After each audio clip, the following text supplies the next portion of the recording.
Hola, ¿cómo están? Soy Ricardo Velázquez Ramírez. Hoy vamos a dar inicio a nuestro programa número 11 del podcast Derecho y Política.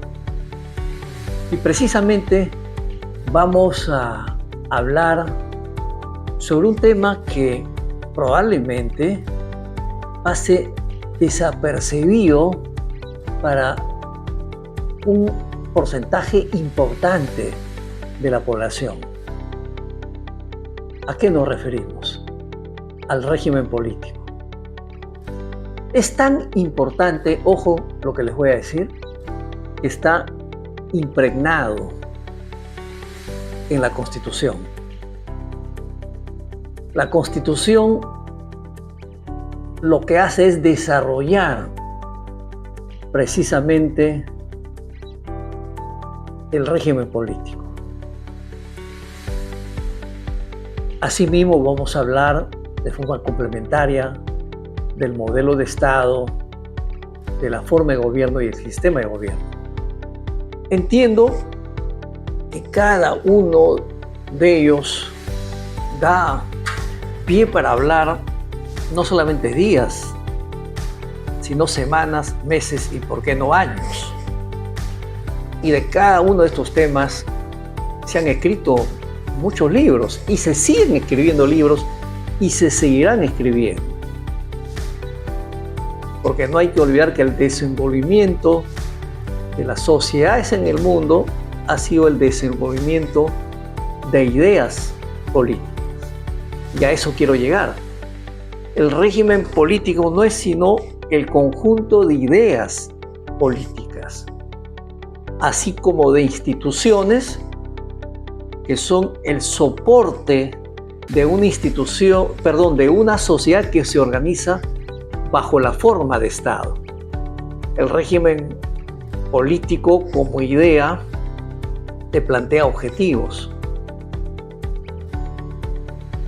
El régimen político establece una estructura de la sociedad. Además, tiene una forma particular de concebir la sociedad. Establece una metodología para hacer factible los propósitos que se debe plantear o se plantea esta sociedad organizada bajo Estado, bajo la forma de Estado. Decíamos, es tan importante que el régimen político no es sino el pensamiento oficial de una sociedad o de un Estado. Y ese pensamiento oficial e institucional precisamente está en la Constitución. Es el que argumenta la Constitución y de alguna manera el que organiza la Constitución. Así de importante es el régimen político. Y en nuestros tiempos no hay que olvidar, y además en todos los tiempos las disputas han sido disputas ideológicas, es decir, de ideas políticas, es decir, de ideas tratando de encontrarle sentido al devenir de una sociedad, buscando organizarlo. Y ahí nacen los estilos, ahí nacen las tipologías, ahí nacen las diferencias, ahí nacen las identidades. Y obviamente en nuestros tiempos se habla de regímenes socialistas marxistas, se habla de regímenes social nacionalistas o fascistas, de regímenes autocráticos de tipo personalista, de regímenes democráticos, constitucionales, y cada uno de estos obviamente en su seno tiene variantes o variedades. Y por eso es que es importante, al grado que dependiendo de las ideas que asume ese Estado, entonces toda la sociedad se moverá en función a ello para conseguir esos grandes objetivos. Y así se determinará si lo fundamental es lo social, lo individual, o acaso en esa fórmula entre lo social y lo individual, en una postura, yo diría, más que ecléctica, en una mixtura, en ese arte de reconocer a la persona como un ser individual, pero también como parte de una colectividad. Yo creo que este concepto es el concepto de las democracias contemporáneas. Y por lo mismo, gesta también un Estado democrático, un Estado, ¿por qué no?, de libertades, un Estado social, un Estado solidario, un Estado digno, un Estado constitucional, etc. Tiene que ver ya con el sello que le impregna esa ideología, ese pensamiento, ese régimen político. Y así hablaremos pues de estados centralizados o descentralizados, estados unitarios, centralizados o descentralizados, estados de unión personal, estados desconcentrados. Hablaremos de estados de unión diversos, como por ejemplo el Estado federado, el Estado confederado o la unión de estados, como viene ocurriendo por ejemplo en Europa con la Unión Europea. En fin, y la forma de gobierno no está ajeno también al régimen político, al pensamiento político, a la filosofía política, al modelo de Estado, y por lo mismo habrá una forma también particular de gobernar, no solamente de organizar al poder como ocurre con el modelo de Estado, ¿no? En ese esfuerzo de articular estos elementos estructurales del Estado, como es el territorio, como es la población y como es el poder público, sino cuál debe ser esa forma particular de organizar al poder, cómo debe relacionarse el poder con la ciudadanía, si esa relación es vertical o es respetuosa, dialogante, o dicho de otra forma, es democrática. E incluso hasta por su origen, por la forma como ha llegado, cómo se ha estructurado, cómo se ha elegido. Entonces habrán regímenes totalitarios, habrán regímenes democráticos, teocráticos, ¿no? En su forma, en este caso ya de gobierno, en la forma de gobierno. Y cuando hablamos de sistemas de gobierno, hoy mucho se habla del sistema presidencial, del sistema parlamentario, de los sistemas mixtos, ¿no? Cada uno con sus matices y también con sus variedades, incluso con sus distorsiones. Y dicho esto, vamos a enfocarnos muy rápidamente, muy concretamente al caso del Perú. Por ejemplo, el Perú asume constitucionalmente un régimen democrático constitucional. Es decir,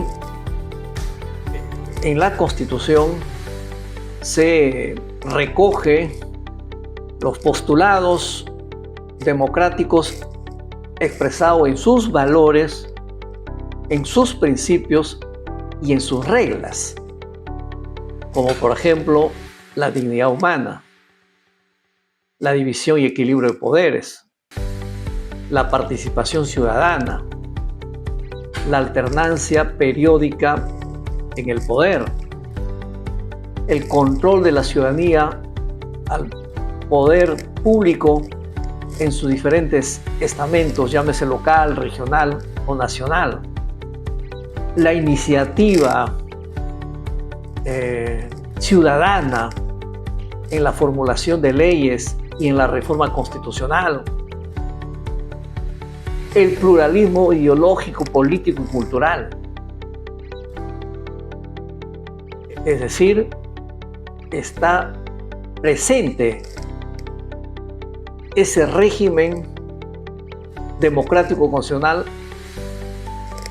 en la forma de organizarse el Estado y la sociedad peruana, expresada, sistematizada y sintetizada, yo diría, en su Constitución. Y también está, por cierto, también presente el modelo de Estado, que para el caso peruano es un Estado constitucional, social y democrático de derecho. Para que vean lo importante del régimen político que proyecta un modelo de Estado, pero también una forma de gobierno. ¿Cuál es esa forma de gobierno? Un gobierno democrático. Un gobierno republicano, democrático, descentralizado, como lo establece la propia Constitución. Y además con un sistema de gobierno presidencial. Algunos le llaman semipresidencial.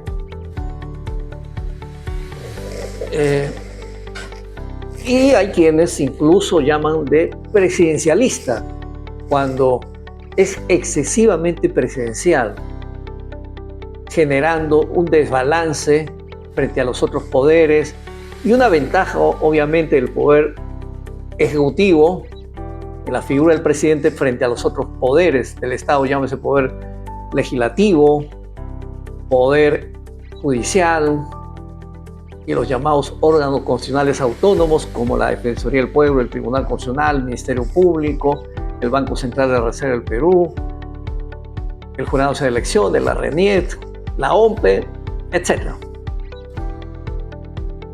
¿Sí? Pero aquí hay algo particular en el Perú, ¿no? Lo real y lo cierto es que hay una distorsión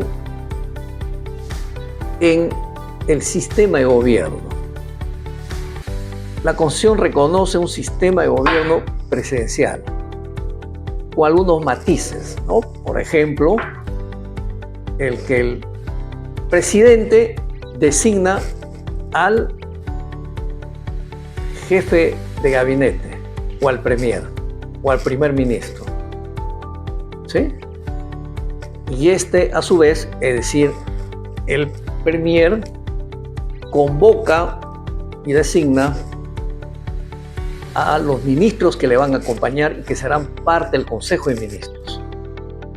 En la práctica sabemos que el presidente es quien da el visto bueno de cada uno de los ministros, de tal forma que en última instancia de él depende la designación de los ministros. En el Perú, el presidente es jefe de Estado y lamentablemente jefe de gobierno. En la práctica es también un jefe de gobierno quitándole piso al premier, cuando el premier precisamente debía cumplir ese rol,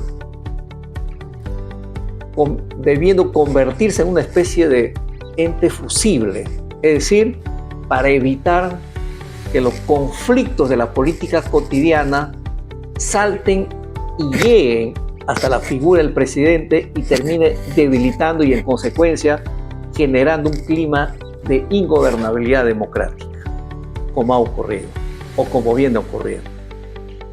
Entonces, todos los tiros y la puntería se dirigen ya no necesariamente al premier, sino al presidente, y el presidente termina debilitado. Esta es una primera anotación. Una segunda anotación es lo siguiente, que el presidente, por ejemplo, como en Estados Unidos, nombra al secretario de Estado y a los demás secretarios. Y es el presidente quien decide hasta cuándo le acompaña a este secretario de Estado y los demás secretarios.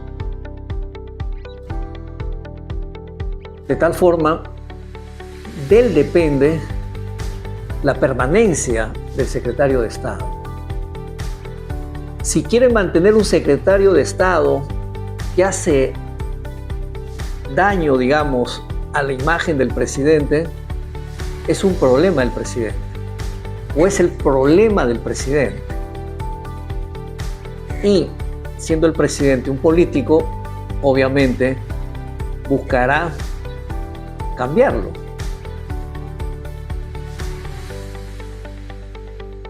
En el Perú, si bien es cierto, el presidente designa al premier y el premier a sus ministros, sin embargo, estos no solamente rinden cuentas al presidente, sino también rinden cuentas al Congreso de la República.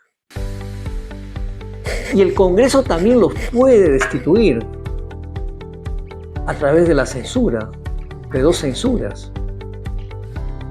Y como tal, debilita al gobierno, debilita concretamente al Ejecutivo, al presidente de la República. Si el Parlamento no da visto bueno a ese Consejo de Ministros, simplemente se cae. ¿Y qué ha estado ocurriendo en los últimos tiempos en Perú? El Congreso ha destituido a varios presidentes. Entonces, al final, el presidente, al ser destituido, le ha suplantado el primer vicepresidente.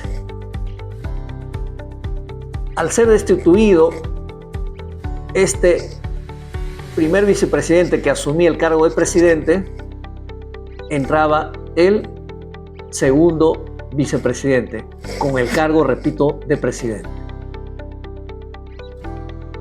En la práctica se han volado a 3 representantes que han sido elegidos directamente por el pueblo, por voto popular. Y el presidente en 2 ocasiones, el Parlamento en 2 ocasiones ha designado al presidente del Parlamento como presidente encargado, es decir, por sucesión constitucional. En otras palabras, ese presidente responde al Parlamento o a la mayoría del Parlamento. Ya no es el presidente o los vicepresidentes que fueron elegidos directamente por el pueblo por voto directo y universal, por voto secreto, directo y universal. En la práctica es el Parlamento quien está poniendo un presidente. Y lo trágico es que ya se prevé que a puertas de una elección se empiezan a mover la correlación de fuerza en el Parlamento, buscando quitarle legitimidad al presidente vigente, haciendo cálculo político con la finalidad de ganar protagonismo, mayor presencia y pensando en las elecciones próximas. Y esto realmente es absurdo. Hay una distorsión, primero, de la Constitución, que de ser un régimen presidencial termina pasando a ser un régimen parlamentario, distorsionadamente un régimen parlamentario. Y aquí hay que poner una llave, un candado, precisamente para evitar que cada que hay elecciones se cambien presidentes. Esto no se puede constituir en una práctica constitucional, en una costumbre constitucional. Que no dice la Constitución porque no ha puesto llaves o candados, pero eso no significa que está autorizando. ¿Y qué genera esto? Ingobernabilidad. Provecho político para los que están en el Congreso, que tienen ventajas y terminan modificando incluso y reformando la propia Constitución.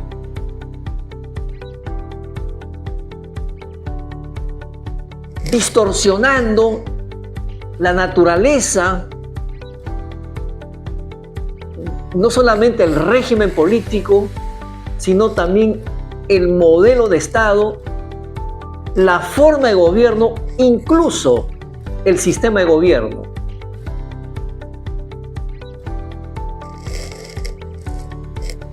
Por eso es que hay que poner candados, pero esos candados no lo tiene que poner el Congreso vigente. Tiene que ser parte de una discusión nacional. Las grandes reformas, por la experiencia peruana, no lo debe llevar a cabo el Parlamento, a pesar que la Constitución lo haya autorizado. Porque precisamente ahí está la falla. Incluso de transgredir la forma de gobierno, el sistema de gobierno que es presidencial, para pasar a un sistema parlamentarista, que en el fondo o fáctica y materialmente eso está ocurriendo. Y hay que ponerlo un alto, un pare. Pero no esperemos que el nuevo Congreso haga estas reformas, porque si ello ocurre, ellos también van a sacar provecho a su posición, a su condición de poder reformador. Entonces, esta potestad se debe darle al pueblo a través, de repente, de una iniciativa de reforma constitucional, a través de un referéndum, validando a través de un referéndum. No más reformas, yo diría estructurales, a través del Congreso. No más.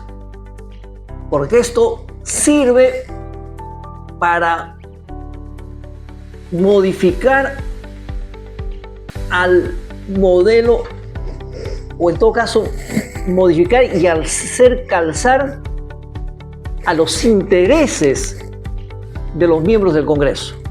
Por ejemplo, hoy tienen el descaro de reelegirse,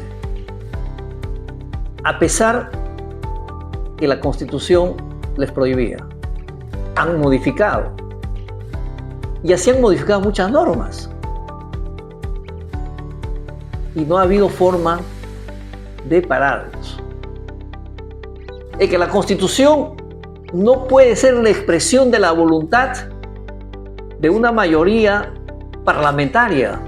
La Constitución es la expresión de la voluntad de la nación, de la ciudadanía, del pueblo. Eso debe quedar claro, debe quedar clarísimo. Entonces, aquí tenemos cosas pendientes, que esto no nos debe llevar al extremo de cambiar necesariamente la Constitución, pero sí de redireccionarlo, estableciendo roles. No hablo del reloj Rolex, ¿eh? Hablo de roles. Que el Congreso no puede tener capacidad reformadora ilimitada. ¿Quién ha dicho eso? No hay teoría que soporte eso. Y ello es lo que está ocurriendo. Bueno, nuevamente el tiempo nos ha ganado, así que vamos a despedirnos. Recordándoles que nos vemos todos los viernes a las 7 de la noche, ¿no? Estamos en todas las plataformas, en YouTube, en Facebook, estamos en Instagram, estamos en X y en TikTok. Les leo sus comentarios y obviamente recojo sus sugerencias para abordar temas de interés nacional, interés político y de interés jurídico, por supuesto. Nos vemos.